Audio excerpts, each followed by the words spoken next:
Good morning. Thanks for accepting our invitation after many, many invitations. How are you this morning? Good morning, Vanny. Thank you for the invitation. At last, we are here. Finally. And we'll make it at least more regular. When was the last time you appeared on ELBC? That's over 6 years ago. Was that a reason for not appearing after 6 years? Yeah. What was that? ELBC became a mess and a political tool for the ruling regime at the time. Professionalism was at a low. And so... Allegedly. No, I didn't say alleged.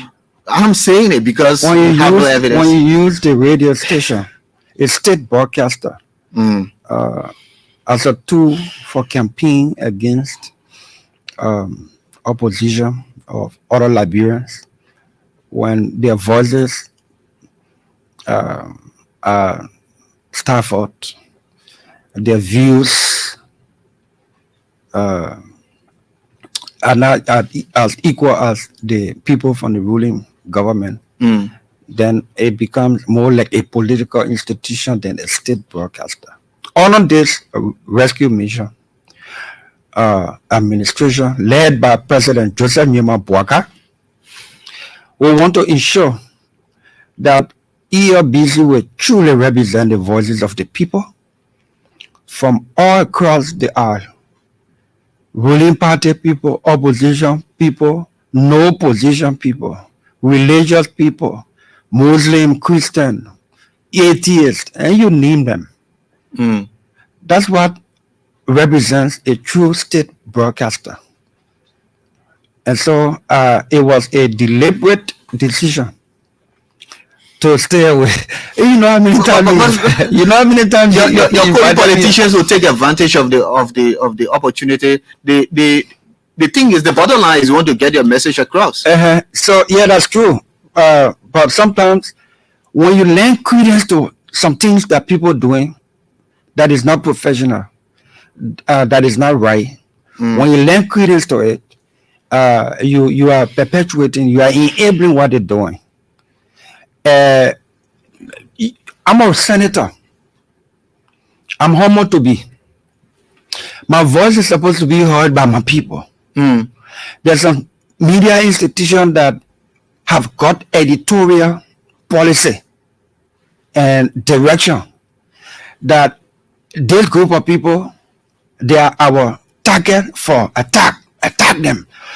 So your people who listen to that station all the time may have the tendency of turning against you because they keep hearing something negative thing about you. None of you is politically motivated, it's deliberate. Now, sometimes when you go there, you learn credence to their thing. Because I don't care what happens. Any political concoction, plot, once it's politically driven and it is planned, plotted, it will be uncovered. And then the truth will come, and then the institution that's doing that will lose the credibility. But Senator, not only did you refuse to come on shows here, you shunned interviews. I remember the last elections you had. Yes. You shunned ELBC interview. That was, for me, wrong. It was inappropriate. Yes. Respectfully so. Yes, so I take that. I said ELBC will get my voice from different stations. I want to go to learn credence. So, when the institution, when any institution has a, how you call it, the policy, they even if they do a long interview with you, they look for that part of that interview that is supposed to speak negatively against you. When you go sit under the microphone, you give me the credence to do exactly what. But I love the media. I love the media so much until I know some of the teenagers get to know some journalism. Yeah, I know now journalism. I just know some of the teenagers copy and propaganda. Anyway, fast forward. One time I did a live video from my home, and I said, President, it's not the reason our health sector is down. Now it was doing President Weah's regime. Yeah, I remember that. Right. I said President Weah is not the reason our health sector is down. He inherited it. President Weah is not the reason our education sector is messy. He inherited it. President Weah is not the reason we don't have good roads across the country. He inherited it. President Weah is not the reason our economy is declining. He inherited it. The only thing is that everything that he inherited, none has improved. Everything has become worse. The propaganda on CDC cut that last part. They say, oh yeah, Dillon said President Weah, they're not the reason for all the bad things in the country. I said he was not the reason for the things that were happening. He inherited it. So they saw that as a positive. They saw that aspect as a positive. Then they cut the last part that all the things that he inherited that was not good, he has made not good or better, but he has worsened up. They removed that part. So they carry that power. He say, yes, Senator Dillon is there. But I think it's deceptive because at the end of the day, Senator Dillon is not supporting him. So it's not. But I mean, let's move forward, Senator. Today you hear. But I want to send your camera around. Yeah, I hope you make this, a regular place for you. That's very possible. Especially when you are the chair of broadcasting at the Senate, also foreign affairs. But let's begin with the most recent. Yesterday, the way you started the thing, you made me angry. The people, your morning. Good morning to listeners on ERBC across the country. I want to recognize and give credit to Radio Bourgeois, FM 98.1. They are doing a simulcast of this. Okay. Bourgeois Radio. Yeah. Radio Bourgeois, FM 98.1 is also carrying live this interview. Okay. And let me say good morning to good day to our online viewers, wherever you are around the world, both on ERB or TV and our social media platform. Yeah. Thank you again, Vanny, for the invitation. I like the way you started it. You just put me. Yeah, because I've been concerned. They get out of me now. They're going to all the many. At a certain point, he said, "Vable, I don't want to, threaten your job." Yeah, because. Under the Weah regime, if he invited me here and I came, you won't be on air again. No, I interviewed a lot of tough people. No, I remember. Show me one person in the Weah regime who was declared security threat. I was the only person in the opposition and in the government. Why you talk everything serious? When I thought it was just when a whole government declares you security threat through the security apparatus, you must take it seriously. And my voice was a voice and still is being feared by seditionists. And I say this with no arrogance. From the time we were graced by God and blessed by the people to become senator, we made one commitment to obliterate CDC from our political landscape. CDC is an embarrassment to our democracy. They are not too strong. I mean, democracy calls for open space. Yeah, open space. Look, let me tell you something. Everybody must have freedom. And the existence of rivals. Yes, that's true. Everybody must have freedom. Everybody must feel free to do what they want to do once it is within the ambit of the law. But when an institution is a court that is affecting the thinking capacity and ability of people, Senator, you have no evidence to show that it is a court. Anyway, let's not go there. No. Let's begin with the most recent. Let me learn on the thing now. Yeah, but I want to ask you a very. Yesterday there was a meeting with officials from. Oh, we're straight in the real turn. Yeah. We got a lot of things to talk about, including Liberty Party and all that. But yesterday there was a meeting with foreign ministry officials. Yeah. That focused on foreign service deployment. Right. What was that meeting all about and the outcome? The meeting yesterday was called by the Committee on Foreign Affairs of the Senate, and I'm humbled to be the chair of that committee. That committee has Senator Sir Joseph as vice chair. We have Senator Milton Bwezon-Gafile, Thomas Yaya Nimle. Don't forget, both of them were foreign ministers before. Okay. We have Senator Albert Chie, and don't forget, Albert Chie and Bwezon-Gafile were president pro tempore of the Senate before. We have Senator Amara Kone, being a former planning and former finance minister of Liberia. And then we have Senator Daba Vapla of Grand Cape Bank County. We have Senator Nya Twine of Nima County. So that committee and Senator Edwin Snow, of course, you know, he became a former Speaker of the House and a ranking member of the ECOWAS Parliament with regional network experience. So that committee is loaded. We don't take that committee function lightly. You will know that at the latter days of the former government,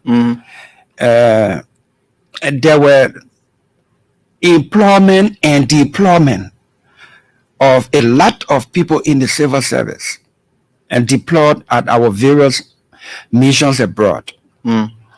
And it raised concern because if you were employ close to 100 persons to deploy them in the civil service in our diplomatic missions abroad in one day, especially on the heels of election and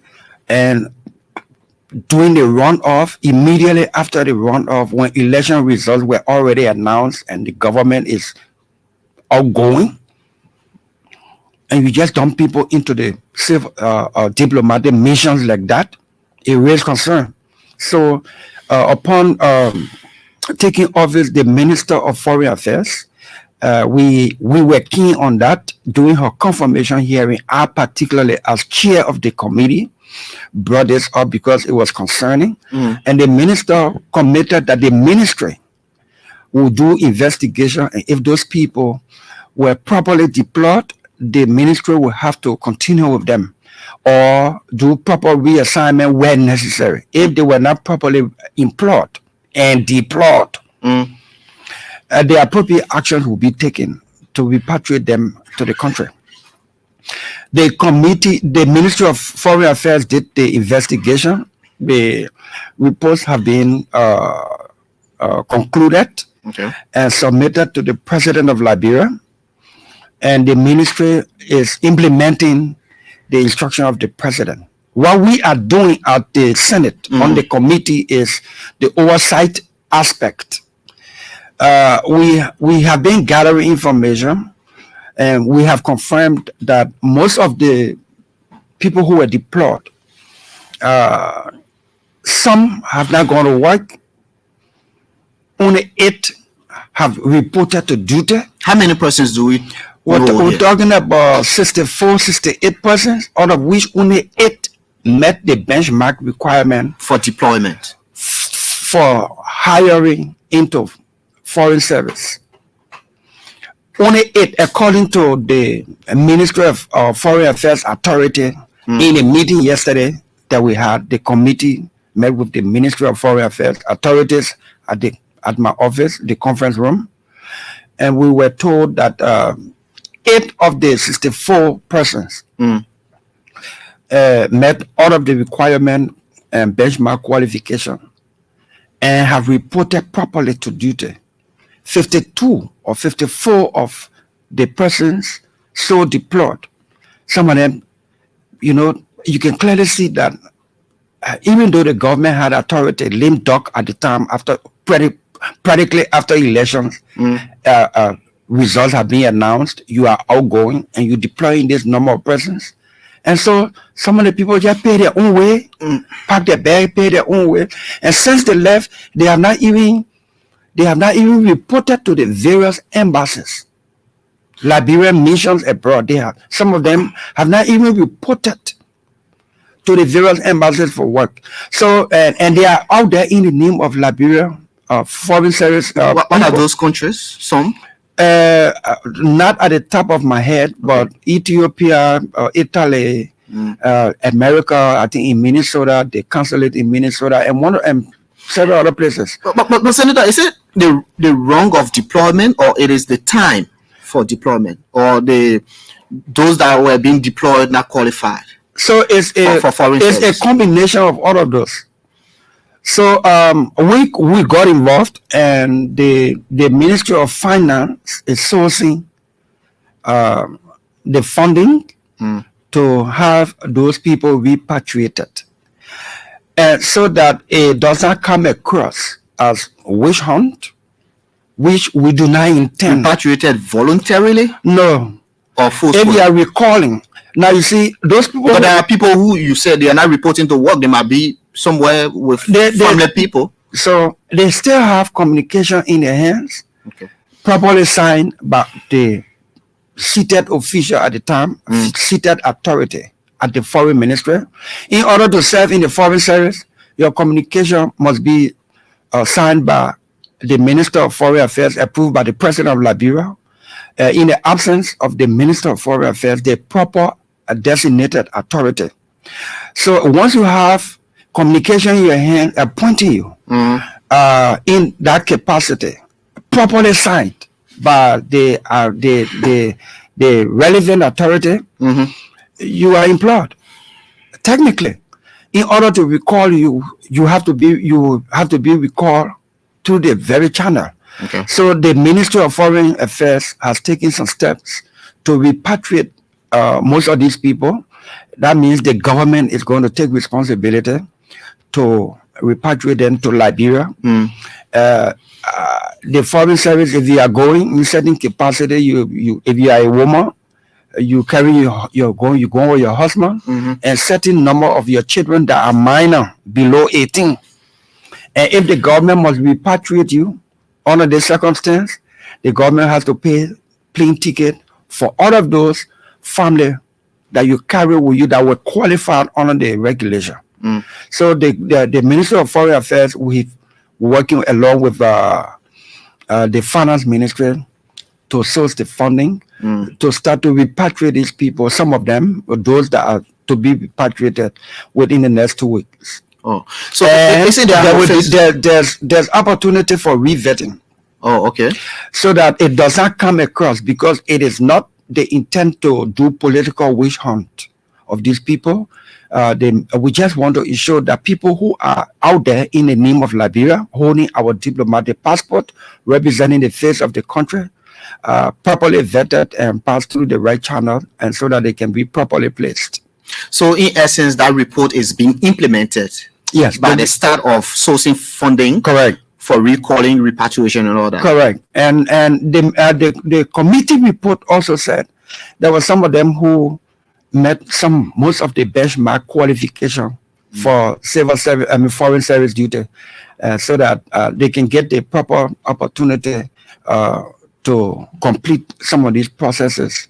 And but the 8 deemed qualified for foreign service, were they're on the payroll, they are working. They're not coming back? No. But they went along with the wrong time. They went the wrong time. So it's not necessarily the wrong timing. The time that if you were outgoing government and you just put everybody on the payroll, you are burdening the incoming government. The 68 new employments that we're talking about will cost the government $1 million plus for the new because some of the positions were not active. They were not part of the payroll structure of the Ministry of Foreign Affairs in foreign service. So when you create additional, which is within the prerogative of the ministry, in keeping with the law, to create additional portfolios in the foreign service. But if they were not budgeted for, there was no salary, it's not vacancy that were filled. They were new, most of them were new portfolios established, like third secretary in this embassy, second secretary in this embassy. Some of these portfolios were not existing. They were created. To accommodate these new employments. And in doing that, some of the employments did not meet, according to the foreign ministry, did not meet the benchmark requirement for people to serve in. Some of the requirements, you must have been in the foreign service, you must have attended the Foreign Service Institute, and all the kind of benchmark requirements, some were not met. And so these are the people, some of them will be repatriated. Some went to the Foreign Service Institute, some did not meet other requirements. You just need to fill those ones up and then bring them up to speed, and then where is required, you can do some redeployment or even assign them at the Ministry of Foreign Affairs here. So it's not a political witch hunting. It is only trying to set the record straight. Okay. Senator, you have so much good words, praise for the leadership of pro tem Yombli Kanga Lawrence. Maybe it's because she's your political leader from the same party. You've known her for years. But it was not until recently her leadership, the Senate, came under serious criticism for something that happened in Buchanan called retreat. People were talking about, the kind of budget that was apportioned for that retreat. Was it a fair criticism of the Senate leadership? No, it was a political talk. And at a certain point, it was bothering us. At this point in time, we're moving on. Some people start in 2020 now, talk and fight too early. Let it wait. But it was not just opposition. It was people who supported the government. You ask question. Yeah, but you're trying to shift blame on one side. No. You ask question. Let me answer. I like for us to have conversational discussion. Yeah, go ahead. You will chip in. When it's a serious question you ask. There are times you just going on the road and somebody passing with a car and they just splash mud on your clothes. And they're gone. You are the one left now to brush that mud off or have to go home to change your clothes. And all that time, your time going for nothing. We went on the election of Senator Yombli Kanga Lawrence as President pro tempore of the Liberian Senate. The leadership, we decided as a Senate, we'll do a retreat to put the leadership vision. What do we seek to achieve as a Senate under the Joseph Nima Bwaka administration, led by Yombli Kanga Lawrence as pro tem? What do we seek to achieve? How do we seek to achieve effective oversight responsibility? The reason the public beat on us collectively, sometimes mostly individually, Dillon, is because when the institution is not doing its effective oversight, all the talking we're doing is almost for nothing. If we pass law to regulate, to direct traffic, and the traffic officer is not effective in directing the traffic, the lawmakers get the whipping. If we pass law to punish drug dealers and make the punishment even harsher, stringent, if the DA or the people who are responsible to do prosecution are not prosecuting crimes for drug, the lawmakers get the beating. So, and the only way we will not get the beating of the people, understandably, is if we can collectively, as an institution, provide effective oversight. And what do we mean? Vavle is Minister of Finance. And Vavle failed to provide budget performance report, or the education ministry is not receiving their part of the budget, but revenue is being collected. And we put 111 million in the budget for the education sector. Then the Minister of Education said no money to buy chalk in the public school in Clarendon. The first question the public raises is, what are lawmakers doing? But 111 million in the budget. A 10 courier is not in a public school in Clarendon, for instance. They say, what are lawmakers doing? Now, the oversight of the lawmakers is to bring the Minister of Education to ask her question. Why no chalk in our school in Clarendon? Then the Minister of Education will either have to tell us, even though you put 111 million in the budget, the Minister of Finance gave me faster here. Then, Senator, let's go to the retreat and the criticism thereof. Hey, bossman, I'm talking to Liberian, but I want to know if those criticisms are fair, genuine in your own mind, because if they just come from one side. If you let me flow, I want also have. You're busy. I will become here regularly. Not enjoying. Anytime interview seems to be interruptive or combative, the public don't get it.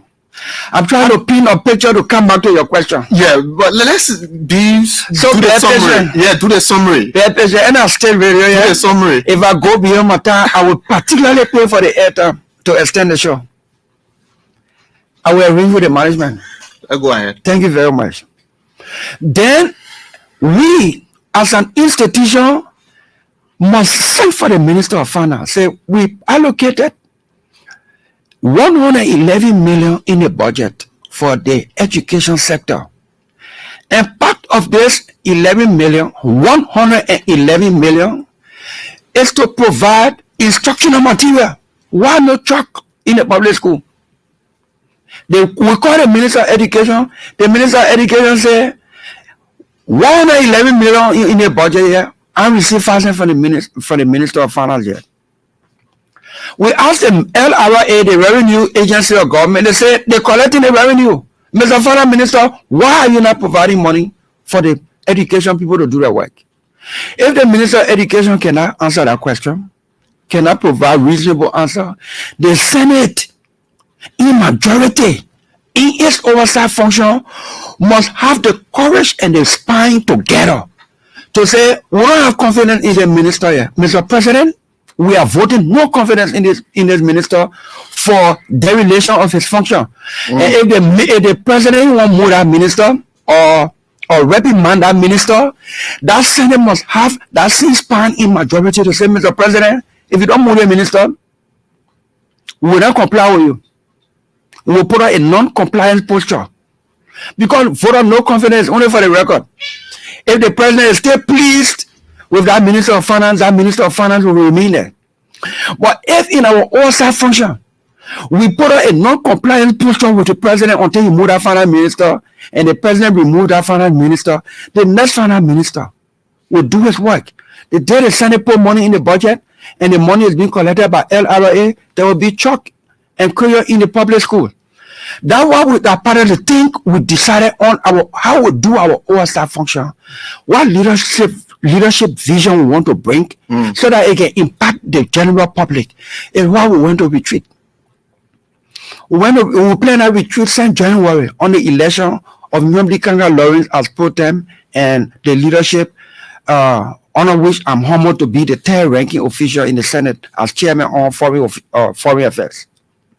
That retreat did not happen until June. We went to Grand Bassa County in June, 4-day retreat. Arrival is Thursday, Friday, and Saturday, mean deliberations, Sunday, church service, and then departure. We're coming from Buchanan. All of a sudden, one media institution said the people carry 700,000 to Grand Bassa County. In Grand Bassa County, we carry the National Bureau of Concession. Can't tell us why you're not implementing, enforcing the act creating the National Bureau of Concession. Why did we create the National Bureau of Concession? We created it because all the concessions agreement, we wanted an institution that will ensure a follow-up implementation and compliance on what the concession is supposed to deliver. And all the kind of thing. Can't tell whether the law has issues so that we can reflect on the laws for either repeal or amendment or something. The LRA came. How can we increase the budget to 1 billion and above? So there were institutions that went there. The media was there. There were 2 days of deliberation. We review our rules. Part of the rules was if the president nominate people, not just this president, any president going forward, nominate Vavle on a Supreme Court bench or as a judge, in which it's a lifetime job, 12% simple majority should not carry you there. 2/3 majority of the membership of the Senate, because you're going a lifetime job, simple majority should not carry you there. 2/3 majority of the membership of the Senate, meaning 20 or more person, must vote for you to be a justice on the Supreme Court bench or a judge, and including internal position, because as it is, simple majority can make you chief justice. 16% go to session. The majority of the 16 can vote to elect you. Senator, there's no denying the intent of the retreat. if the public don't know what would they at that retreat, they would think that even the It's a good intent. So the good intent was the reason they put $700,000 for you to be discussing 700,000, then to be discussing what we did at that retreat, what we're bringing back as leadership, so that we can change the Senate, change our way of doing things, so it can impact in a positive way the Liberian people. That's what they did not want you to discuss. They threw 700,000 at us. We said no, we did not take 700,000 at a retreat. It would be insensitive and reckless. That place is the place we call the House of Elders. The House of Elders means you must think wisely, you must do things judiciously, and you must be responsible in your behavior. We budgeted 50,000 for that retreat. For the 4-day period. For the 4-day period. 30 senators and so 108 persons. Facilitators, the secretariat, security, media people, support staff, 108 persons, 50,000. All the 108 persons, that is minus the pro tem who slept in her own house, all the 107 persons, including the media people that were formally invited, nobody paid their own hotel bill. The hotel bill were paid from that money. Nobody fed themselves. The only people who fed themselves were those who ate, who may have eaten what was provided, and they were not satisfied. They go for the second round on their for their own pocket. You understand? And then all the media people, apart from lodging them, feeding them for the number of days they were there, not just the media people, but everybody, at least the media people even got, I think, 10 or 15,000. I'm not clear with the amount, but I think not less than 10,000 each of the media person. After sheltering them, Liberian dollars, right? Yeah, of course. If more than 20 generally there, we get your 10,000 US dollars. I mean, we get the whole budget. So what was the budget? The budget was 50,000. Out of which, we have the report clear for expenditure of 47,000. When we say we budgeted 50,000. And we use 47,000. Some people will master degree, or because of politics, they say we're giving two conflicting amounts.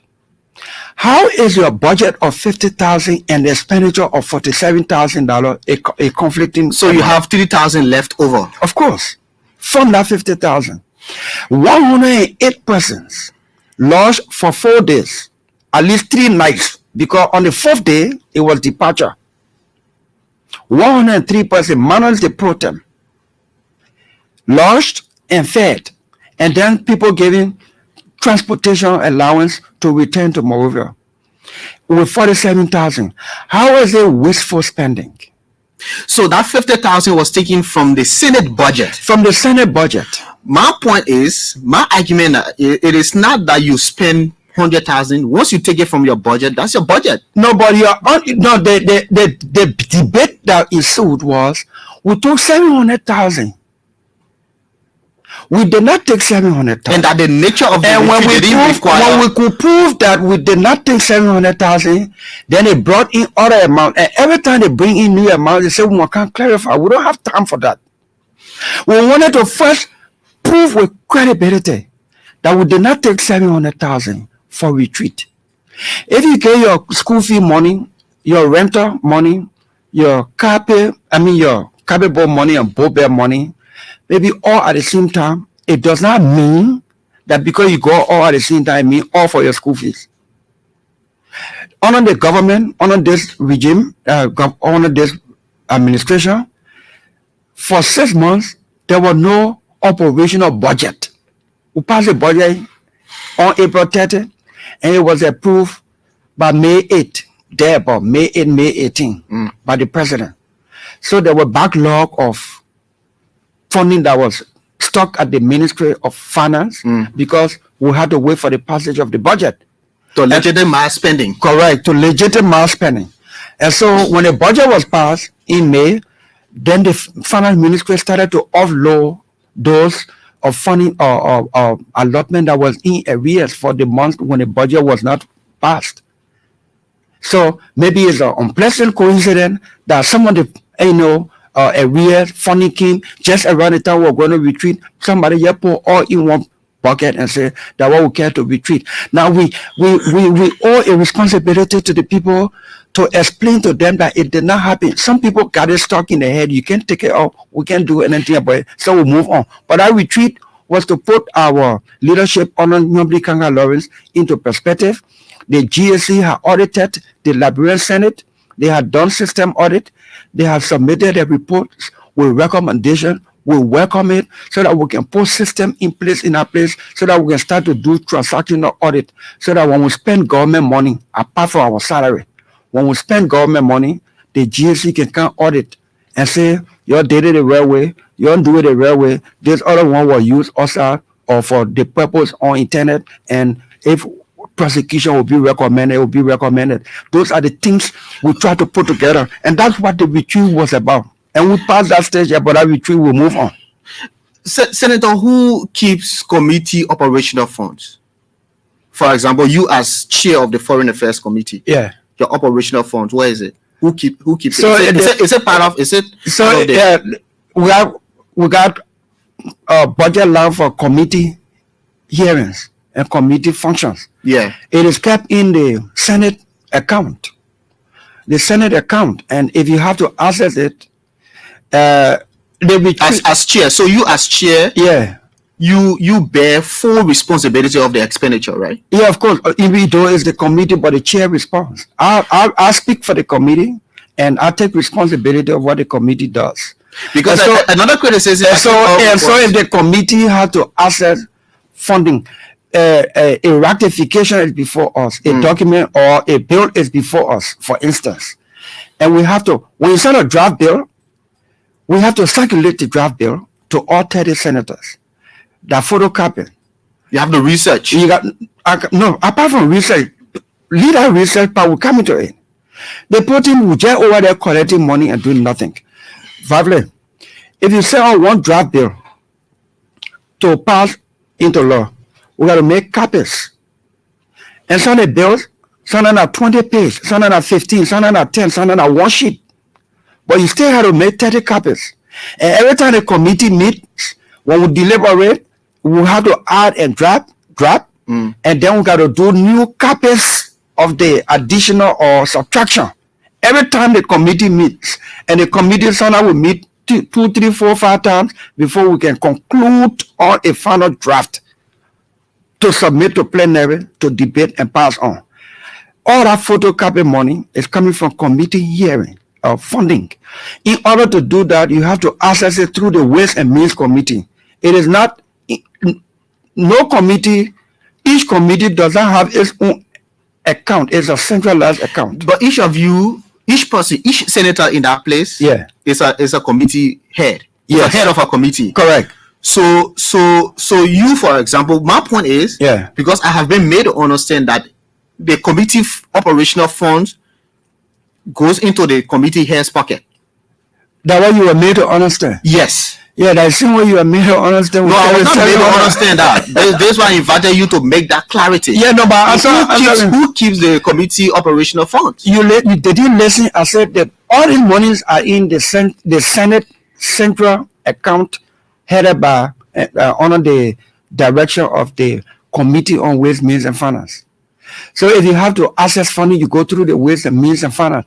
So each committee chair or each committee is not keeping their own money or funding for operation. No, it is in the Senate operation fund or account. And if you have to do some work, you have to access it and make requests through the channel, through the Ways and Means Committee. And if it makes sense, they approve it, and then a check is issued. So to say each person keeping the money in their pocket, that's the perception the public has, and it is upon us to be making this simple clarification. Senator, in the last administration, you were heard loud. Some say you are the one, you are the only man in the wilderness crying for atomized budget. Yes. But you have a government that you supported and brought to power. Yes. Is the budget atomized? So if you followed the first expenditure request that President Bouaka made of 41 million in February, That was one of our arguments. We want program-based budget, itemized budget, and we want to see domestic debt list. If we don't see it, we will not vote for this budget request. And I voted no on the record. You voted against this budget? I'm talking about the 41 million expenditure budget President Bwaka sent to the legislature in February. Yes. I voted. That was an emergency kind of budget thing to just run. I voted no. Why? Because 5 million was in our budget to pay domestic debt, and I asked the Minister of Finance, who has just resigned, and I wish him well with his health, to give me the domestic debt list. Since he did not provide it and provide it on time, I voted no. And I voted no, not in my house. I didn't vote as a bobo. I voted no on the record. One of the reforms I can humbly take glory in is that the reform for us to vote on the record on crucial national issues, not yea and nay, not raising your hand. Call your name, your county, and how you vote. You say yes or no, they mark it on the paper. I voted no on the record. Okay, what about the 2024 So I'm coming. budget? I'm coming. The one count here busy long time, plenty people listening. So I gotta. You have this kind of way of making a host sit down, just look at you. I like when I'm talking to the people, I like it to be conversational. You interject, and which is your professional duty to do as you will please. I will always appeal to you for me to continue. So I voted no on our budget. This current national budget, I voted yes. Why? Because they brought the domestic debt list. That was a taboo in Bugime. No lawmaker can tell you that they didn't get it. For 6 years, it was a taboo.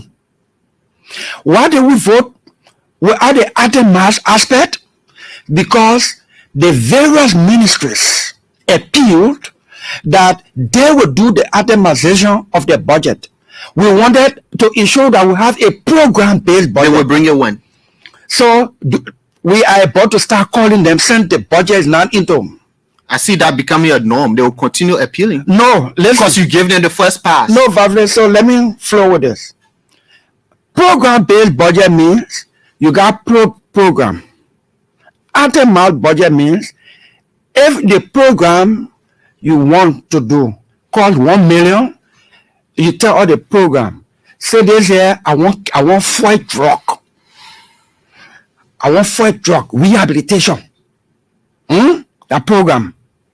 Itemized means, and it will say we agree with the program for DEA to go fight, do drug fight and to do rehabilitation, and their budget is 4 million. That program-based budget. The itemized aspect now is what you will do with the 4 million. The itemized, $10 going so, $15 going so. So, for instance, the education ministry, if you ask us for $1 million for armchairs, your program is to produce armchairs in public school. If it costs $1 million, you got $1 million for that program. The itemized aspect is how many armchairs 1 million can produce. And if you say, okay, $1 million will produce 25,000 armchairs, then we need an itemized list to say how many armchairs will go to each public school and which public school and which county. You see, when you do that kind of budgeting, it's easy to track and easy to ask accountability questions. Now, under this first budget, we were already running into May, all that thing, and the country running with our budget. We gave the government a lax period. We got the domestic debt, we got the program aspect. Now it's time to account on the itemized aspect. And we're not going to hold back. You think because our regime will keep quiet? And we have to do the same thing that we replace the regime for, the we have regime for. And we have to do the same thing and justify that they did it too. then we're not supposed to replace them. Yeah, that is why you see some people, they believe that you will not genuinely hold this government accountable because you have brought it to power. Favle, I will become your ERBC player time because ERBC across the country. The way ERBC is now the state radio. We want to make it a state radio. You got to encourage dissenting views here too. Let us sit in the studio like this. So, during the confirmation hearing of the Minister of Information and the ERBC Director General, I, as chair of the Senate Committee on Information and Broadcasting, I insisted that we ensure that the Senate deliberation will be live on ERBC. We'll make provisions for that. Since we became chair of the Senate Committee on Information and Broadcasting as well as on Foreign Affairs, most of the deliberations of these two committees have been aired live on ERBC. Confirmation hearings, I'm sure you can attest to that, and the listening public can also. So we bring the deliberations of the Senate on ERBC live almost every Tuesday and Thursday, especially when there's critical issue. Why did I go that route? If ERBC were going live, you would know that I'm one of the persons who have said firmly, publicly, and with action, that none of President Bouaga's nominees who are before us about tenure position should pass until we get clear on the tenure issue. No certain lawmaker from CDC will do that against George Weah. I'm one of those persons who have been public before the president published his asset, requesting the president and encouraging him to publish his asset. Thankfully, the president had done so. The president has listening ears. No certain lawmaker of CDC, loud as they may have been in opposition, but when they were in the ruling seat, none of them could tell President Weah publicly or quietly, do this, is wrong, what are you doing? I've done it. I voted against President Bouaga's budget. So I'm still assuring us. So no, now we're assuring you, the public need to know what some of the media people hiding that we're doing. Because some people say Dillon not talking, Dillon not acting. Let me tell you why I'm not talking every day. Maturity will tell me, and it should tell you, and some of our people who listening out there, when you get key to the door, don't knock it. When you get key to the door, when they give you key to the door, it means they want you to have unhindered access to enter. You think some of your colleagues have made that mistake already? Well, it's up to them. I'm saying, when you grow mature and you're wise, when you get key to the door, don't knock it. You knock the door only when you put a key inside and you find out that they changed the cylinder and then get a new key, or even though you get a key but they put something behind the door, then it means they still want you to knock it. Like a parable. In essence, you're saying you got access to the president. Access to President Bouaga. You go to him. And we stay indoor and we help to correct some things. If we did not have key and if we were not in that room, when he's hesitant, you will come out. I'm a senator for the people, and if it require me speaking up on some issues, I will do. I will not sit with my president. We correct some things inside. He agreed for us to correct some things. Then I can't make moral out of it. That's immaturity. Okay. Now the things that he insists on doing that, in my view, that I'm correct, like putting some tenure job, I said no, and I'm standing up to that at the Senate.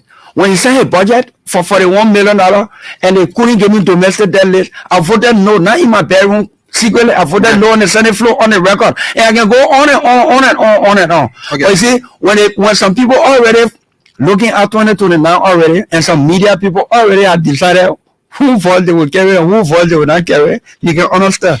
Senator, I can see us going over both 10 and we will pay. And you will pay. Yeah. As chairman of the Committee on Information and Broadcasting, I will be requesting management to extend the program by 30 minutes. Okay. Have you read in the media? I thought you were going to say no. Have you read in the media about governments? It is being reported that government is believed to be halting or stalling ECOWAS's appointment of the former foreign minister. Since you are the chair on foreign affairs, I just thought to bring this to your attention. that the government is believed to be stalling or objecting to the appointment of the former foreign minister, Darius as ECOWAS rep to neighboring Sierra Leone. Do you know about that?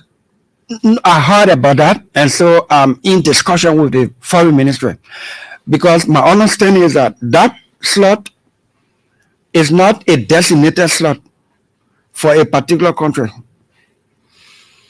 It is the discretion of the head of the I think the committee, the president of the commission, to decide which citizen, ECOWAS citizen, can occupy that position.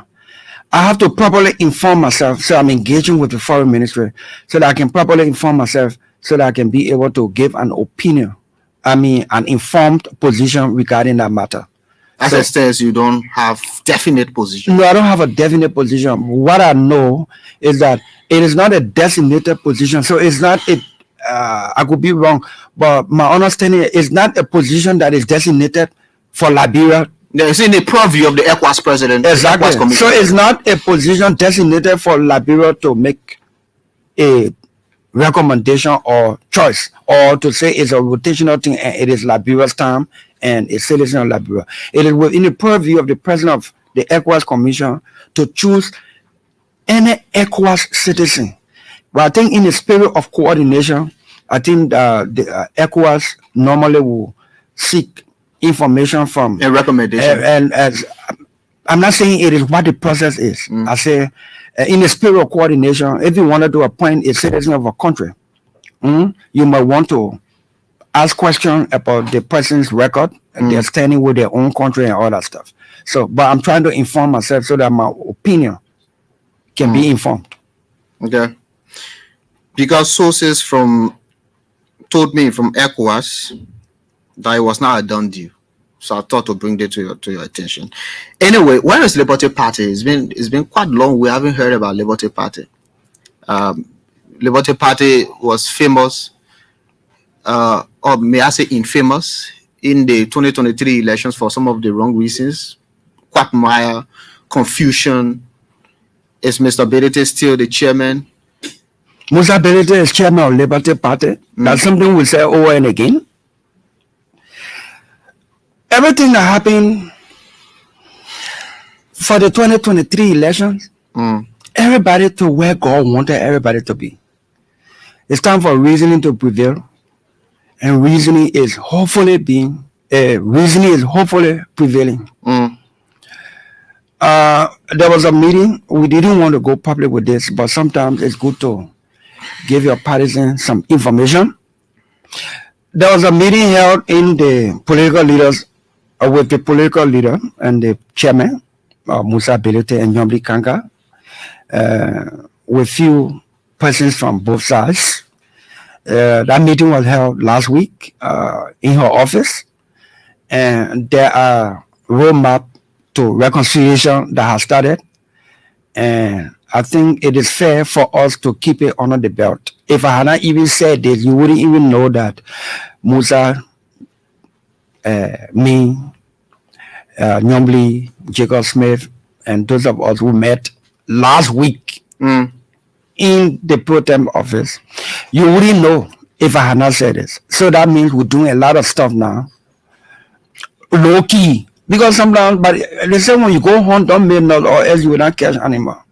Anytime we want to reconcile the party, when we started with publicity, people benefited from Liberty Party's division. And the party institutionally, go ahead. People benefited from Liberty Party's division. And we owe it to the institution and our partisans to right the wrong. And in our spirit of righting the wrong, we don't want to be all public about it until we derive at something concrete. But there's something in the works. Okay. I don't want to push you too much because of that, because of the reconciliatory advancements and efforts and all that. Do you know that you're going for elections 2029? I'm getting report that the owner of Freedom, Omen Samson, will contest against you. Are you worried? I'm worried about what I'm doing today. 2029 will play itself. Look, anytime politicians start worrying about the next election, they come in losing. By the time John Reardon enter office, they start talking about 12 years, 25 years, 36 years. Where they at? But do you think that you still command that voice, that support base? 20, what was it? The two times you went to the elections and won by wow margin. Do you think that you still have that? It would be an illusion for me to think so. Most times, once you enter office on time, not that you're not doing the work. Sometimes you get somebody very type of money, you lose that person already. So we can understand that, yeah. But you look, 2029 got itself to worry about. What I'm concerned about is for this rescue mission for us to do right by the people in the country. 2029 will play itself. Any politician who worry about your next election coming to fail, do what you have to do today and every day. When the time comes, that time will decide itself.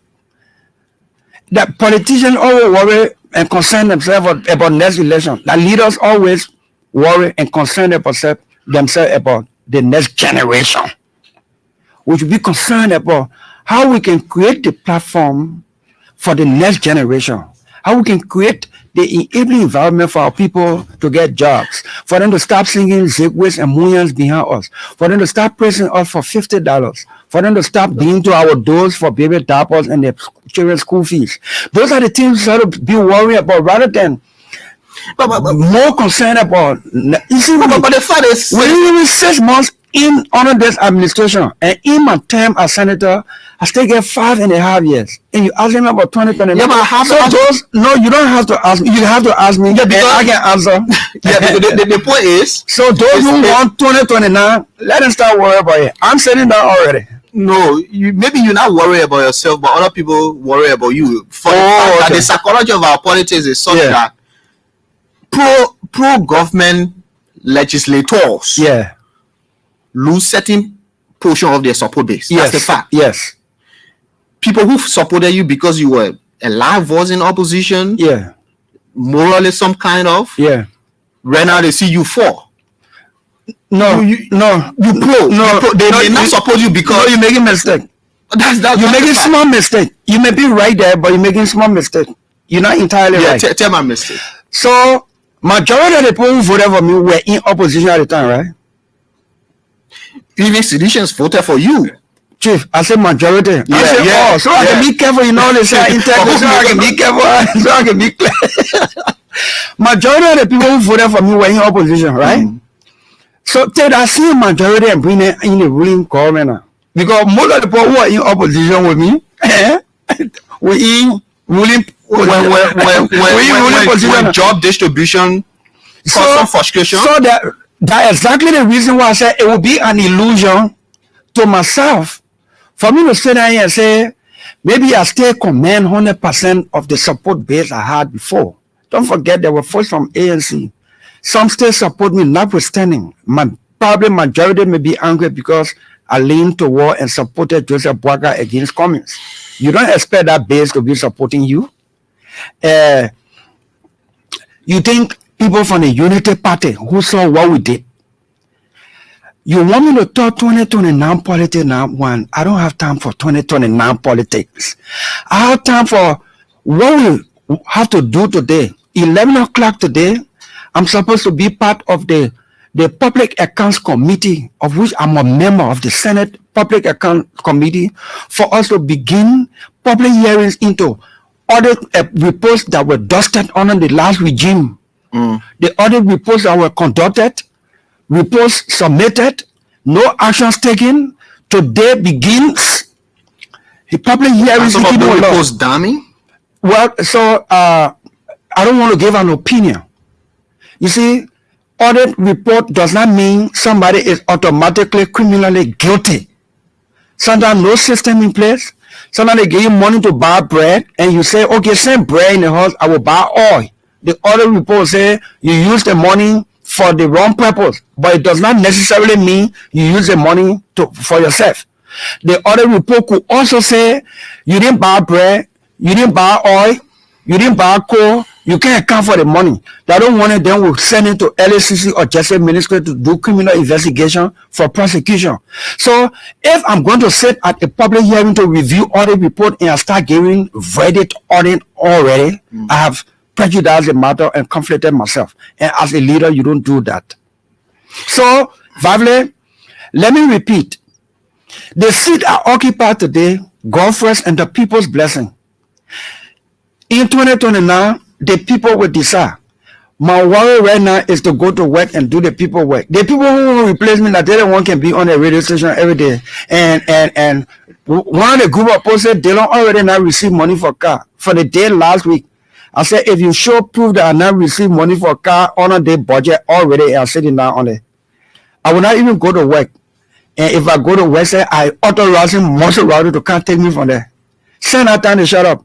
So the people who want to do 2029, they don't want to just be talking all kind of thing and lying and throwing all kind of political mud. Right now, I'm like the guy who walking on the road and car just splash water on you. You get a headache to go back home to change clothes or wipe the dog on you, but that car gone. So all the political orchestration is none of my concern, none of my worries. Don't even move me an inch. When the time comes for politics, we will see some of the political weaklings come in for me. Okay. Senator, before we take calls, let me ask you this whole question about yellow machine. Yeah. What's your thought about the yellow machine and the debate arising from the House? Some lawmakers think that the president's communication is vague. They thought that it is not something that should come to them because it's non-negotiable right now. But meanwhile, the yellow machines are coming. It's not a reason for the yellow machines to be arriving while the president is communicating to the legislature, the House of Representatives. I would not want to speak for the executive because to do so would be, I'm already compromising myself when I'm supposed to do the final approval. Rectification, not rectification. You need to rectify and rectify two slight different things. Rectify, the RATRFY, to rectify something which is legal approval, legislative process to approve a deal consummated by the executive. That ratification will have to be done by us. And when that time comes, I will state my position. But I can clearly tell you that I want a machine. All the people who are renting a machine, they will tell you, I want a machine, but no, anybody staying for the machine, it will crush them. But let me tell you something.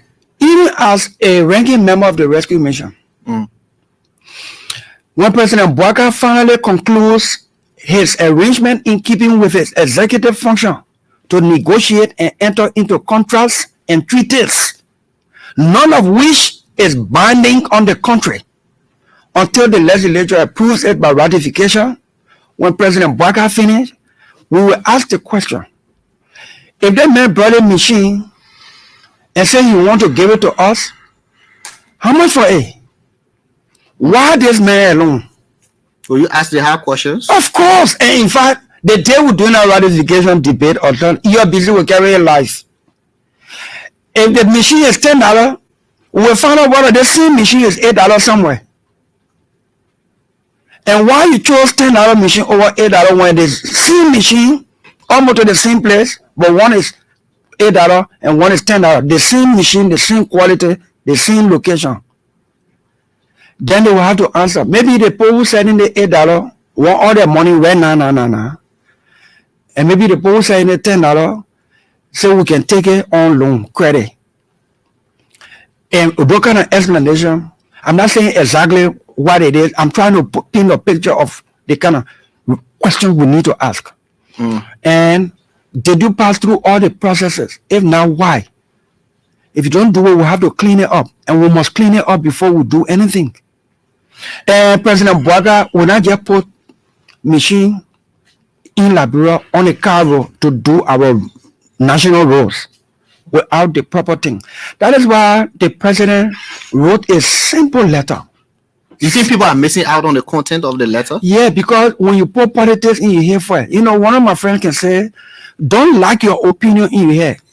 When you coming from your heart, the opinion you get or something you like it and you lead a king, it have a sense to enter. Because when you get a mindset about something, it have for you to subtract from that mindset or add sense to it. Because anything else, it makes sense to you. Don't lock your opinion home and lead a king home. It have for you to open your head and subtract from the thing that you put there already that was not correct or add new thing that's supposed to enhance what you put there. So President Bouaga's letter was simple. That's why you see, you don't hear lawmaker talking about it again in the Capitol building and in our chamber. The president has said he gave us Genesis how the thing started on gentleman agreement. It is now maturing to negotiation. And the last stage is when he finished and everything finished, he will send it to us. If we agree, good. If we not agree, the poor part of the mission care about all they will sell it here. Case closed. Yes. So he was just informing. The letter was not a letter for debate. It was informational. Anybody who get common sense went to good school. That I have something. Anybody who get common sense and went to good school, that letter was informational. Okay, he was conveying. The letter was informational. The president wrote the speaker and the president wrote the pro tem. Okay. And the letters were officially formally read in the chambers of the both in the plenary of the both chambers. And in the Senate, we have 50% opposition. We got about 60% ruling rescue mission senators. We got about 40% independent.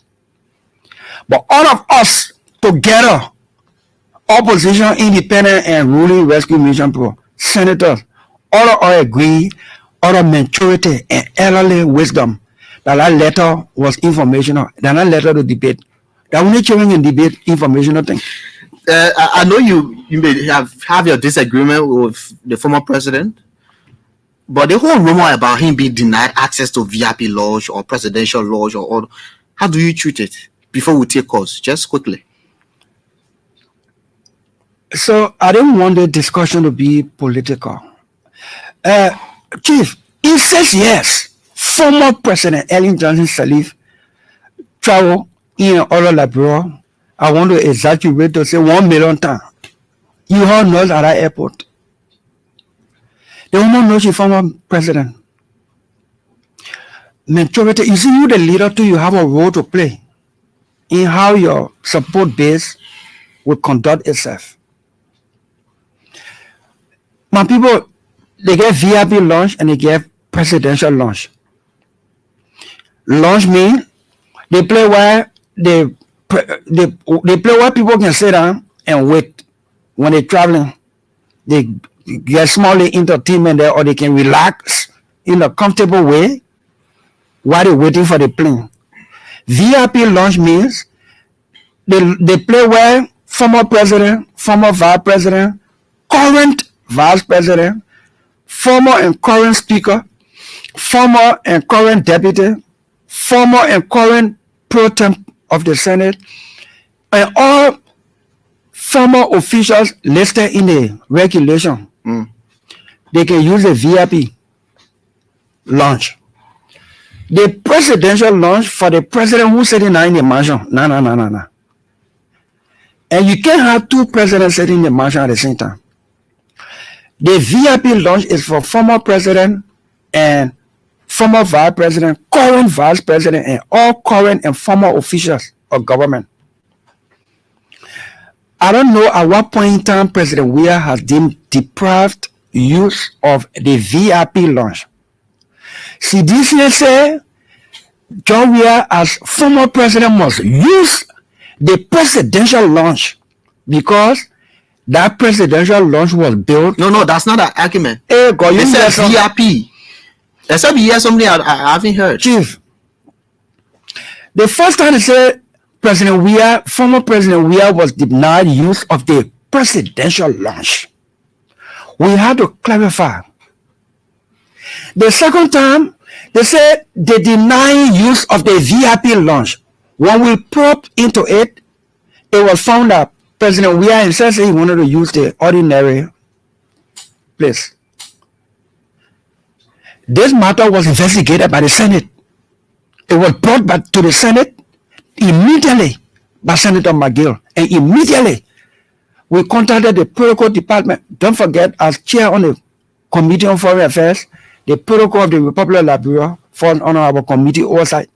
We contacted the appropriate protocol people. We contacted the RIA management. The managing director of RIA sent a audio information, and we placed it in the Senate chat room for Senator McGill and those who were raising that issue.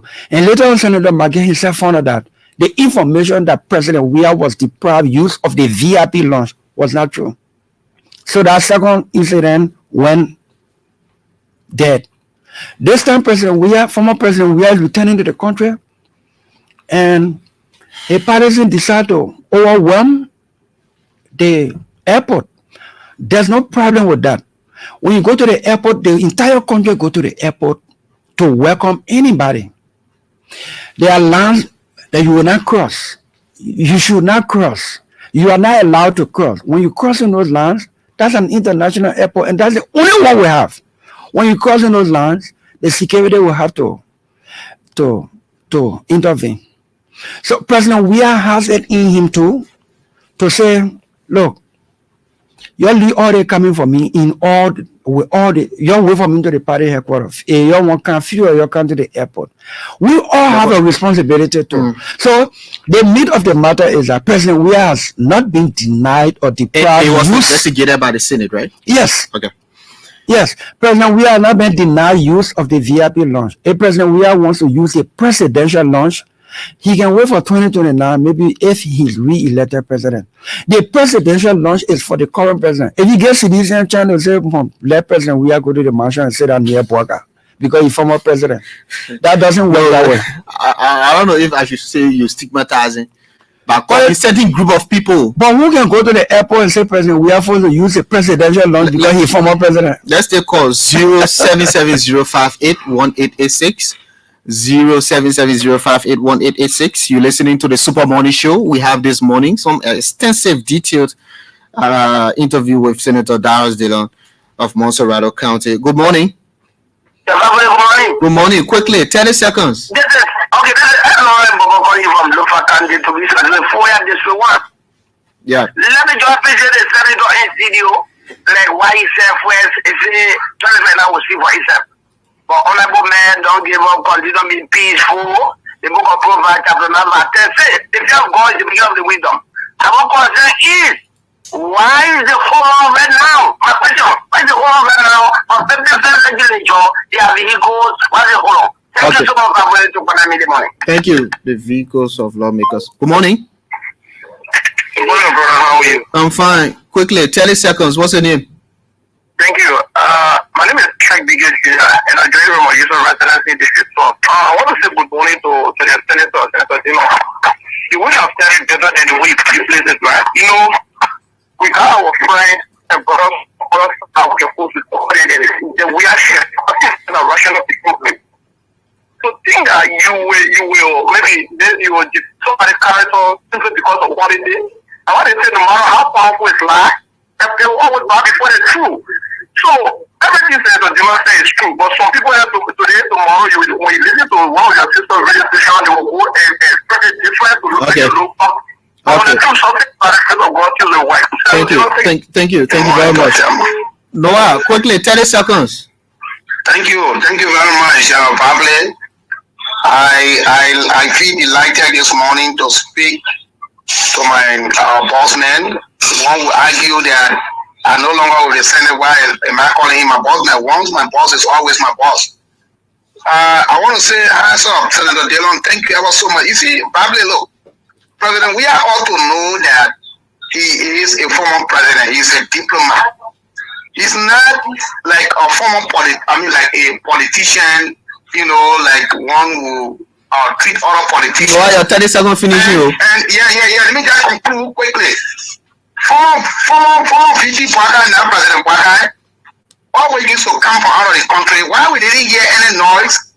Former President Sali always came from out of the country. Why we didn't hear any noise? Why is it former President Weah? Because he still wants to think that he's president.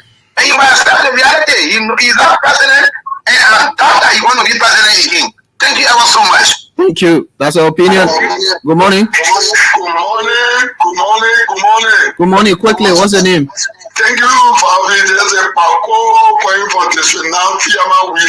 Yeah, let's hear you quickly. Thank God so much, Bobby. Thank God to my senator. Thank you so much. This is a song from yesterday. Why would put in our heart to educate the Liberian people? But what I wanted to say about your mission on we beg you, we appeal to you that we could do all the CPD law, but we need our mission of rivers of our grandfathers of our great group. We beg the Senate, the representative of the mission. We all know where to get a develop in every country. Okay. You know, we are coming at 20 develop country go somewhere. Thank you somewhere, God bless you and the Senate. Thank you very much. Morning. Good morning. Good morning. Your name, please. Where you called from? Good morning. Good morning. Oh, I'm sorry. Good morning. Good morning. Morning. What's the name? Thank you. This is Pascal Davis Foundation number 6. Let's hear you, Pascal. I thought that you could ask the real hard question. Mr. Dillon said negotiations are still ongoing, but machines are in country.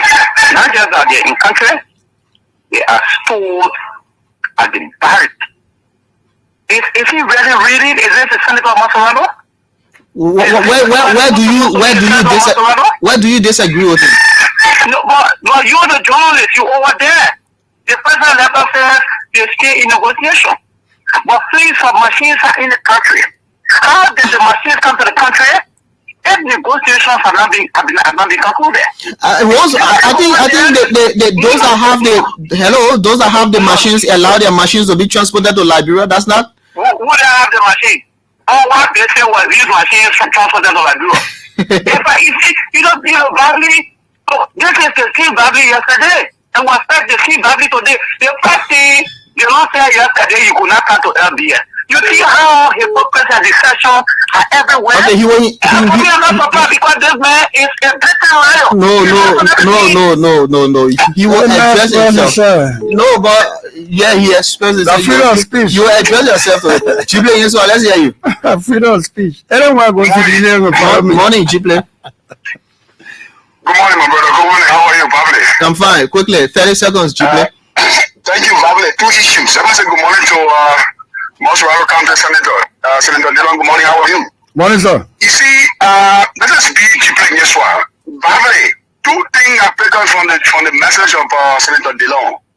The reason why you see Liberians, some Liberians are flocking and languishing against the legislature is the issue of the oversight that they are not taking very serious. Correct. Because Babli, the issue of oversight, like the example you gave, for example, now as we speak, there's no X-ray machine in Sino. So now you have taken $1 million and given the Minister of Health. So the best thing now to do is to invite the health minister. Correct. The reason why there's no machine at the LGS Grand Hospital. Correct. One point here is that the budget issue that you keep flagging, we all need to wait to see what happens in 2025 budget. Because see, the government budgeting process, as you know, there are 2 major components: the revenue and the budget performance. But in the past, they were only after the revenue, they were not even here about the issue of the budget performance, because the budget performance bring about the revenue, because the people will not give their money. And I also think the Ministry of Finance people will have to simplify that budget to the extent they have to read it and take all that graph from there, because people don't read graph. Correct. Some people don't read graph. That's exactly. So I support the law on that. And next budget year, I'm interested my students will be there to witness the process. Thank you so much, Senator Dillon. Thank you. Morning. Good morning, Valley, and let me say good morning to our lovely Senator. This is Bobby Abu Menska. I joined the discussions for the RAN TSK this morning. And let me appreciate the Senator. Look, the Senator has said it all when it comes to the letter that the President of the Republic of Liberia wrote. So, as I said, it is a common sense of understanding understand. Even a clear great man can understand what the communication of the president sees. So we are saying to the senator, continue your advocacy, your good work that you are doing today for people to see the Senate in session. It was true, Senator Dillon. So we are now waiting in this country, the majority of Liberia, to make our Senate to make our Senate popular. Okay, thank you. Never in the Senate preaching logic for Liberian and putting the Senate on the record that today people can boast about. We is one of the best. Okay, thank you. Let's take this last caller. Morning. Oh, thank God. Good morning, Sam. Danako calling on Thank you, also. Thank you, also. Sorry, you for money. Thank you for your Senator. Thank you very well. Thank you. Thank you. Let me tell you something. I want you to talk on the Senator Graceful at the Foreign Ministry. Whole lot of things wrong. No. He's not at the Foreign Ministry. He's Ministry of State. Yeah, Minister of State. Okay, fine. Let's talk on that thing. Because we let that guy took the money and you want to make check all your own money. Never sure coming and where the car. And what happened with the money, boy? He took it from where we got our money as soon as he gave it. Up the last time they got to pay some more. Okay. He will respond. Thank you very much. You have to hold a course there and go back to Senator Dillon. But I want to talk to my man who say I haven't changed. And I appointed by President Boga. I got no reason to defend government. I remain the same pamphlet I used to host both sides here. You know, even though the environment was some kind of way. Anyway, Senator, go ahead. AGI, you follow clever. And before you go down, what man you say that was refused by the last administration, you must leave here today. So, AGI, clever. Now you on the microphone, you can clarify immediately. You don't get done every day. By the time they said Dillon and I'm doing work, then we got to come to the radio. No. But thank you, Pablo, and thank you to the ERBC crew for hosting us this morning. I want to say thanks to Bourgeois Radio 98.1 for relaying this interview. Let me close with first with the last caller's concern. Senator Amara Conan and myself, we've written the Senate on the Graceful issue, and the committees on executive and social security, they are seized of this matter. The issue was that Mr. Grisby wrote the NASCOR asking for funding to purchase vehicle for the inauguration. Our issue is he did not have the authority at the time, but where are the vehicles? The vehicles are being used by the Ministry of State. Then the Ministry of State budget should refund that money to NASCOR. You know, that's a recommended solution to this issue. Grisby is the chief of staff to the president, and the president is like a father to me. Even though I'm a senator, I can also hold the president accountable. But as a ranking rescue senator, we can write a letter for accountability with our own president and his chief of staff. We don't need to be loudly insulting people for people to know we are still the person that we were in opposition. You could not find any ruling party CDC lawmaker to ask former President Weah when he was president any of these kind of hard questions on the record. It was not possible. We will continue to engage with ERBC and other radio stations. I have made it a habit now that when I'm appearing on one radio station, I will simulcast or relay on plenty of radio stations. So you either tune all your radio off, or you force to hear me on any dial you pass on. Because the way I'm on ERBC, somebody may be listening to another radio station and they say, we're not hearing from Dillon if you do. People choose the radio station they want to listen to. When you on another radio station, then they say, we're not hearing if you do. The other thing happen, we hear you. And we get energy to, in every morning, to clarify what the nighttime radio station is saying. Even the yellow machine, They put $80 million behind it. They take it from 60 million to 54 million. They say everybody come in take bribe for the machine business. And Bwaga knew about it. President Bwaga now ran himself. He said that me in negotiation with my friend, we started with gentleman agreement. Oh, the president know about it, that people around the president. The people just stuck with their opinion. They like it. They throw the key away. They don't want to open their brains for new things to come inside for them to make sense of it. So we don't have time to waste. We'll continue to remain the Dillon that we were. This country needs better. We'll try to do better. We gave JFK $8 million, close to $8 million in the budget. A $10 paracetamol is not at JFK. Then they ask, what is Senator then doing? The reason the people can be asking, and the people have concluded, understandably, the Liberal people are reaching the conclusion, if they are not there already, that the legislature is a problem. If I suppose you call it for the dissolution of the legislature, those people may be right by their sentiment. Because that same majority we can find to pass budget, what can happen to that majority for us to hold that majority together for accountability purposes? What can happen to that majority for us to say, Madam Minister or Mr. Minister of Health, JFK head, we put $7 to $8 million in the budget. Why no $10 paracetamol to JFK? Why no $40 mattress at JFK? Why every time we put money in the budget, when nothing at JFK, then the people say the lawmaker then get there for themselves. When we hold JFK people accountable, when we make it loud how much in the budget for them, how much they're receiving, and then that utilizing that money for the purpose, and we're making them to account, or the president will have to take action, then the people will know that we're doing our work. Look in your community. The community where the public works minister lives and a lawmaker lives. If the road going to that community is bad, the people can go to the lawmaker, they can go to the Minister of Public Works house. Look in your community. The community where the Chief Justice or one big man in the executive living and a lawmaker living in that community, everything the people can go to the lawmaker. The lawmaker that the first person they see they attached to. So everything, understandably, they will deal with the lawmaker. Some people will be happy with the lawmaker. If I leave right now, go outside Jenna, they put an outside there. If I manage to put my hand in my pocket, the leg shining today. If I get in my car and pass the left up bus. So we can understand that in the leg and car, depending on situational. Look, I really enjoyed this conversation today.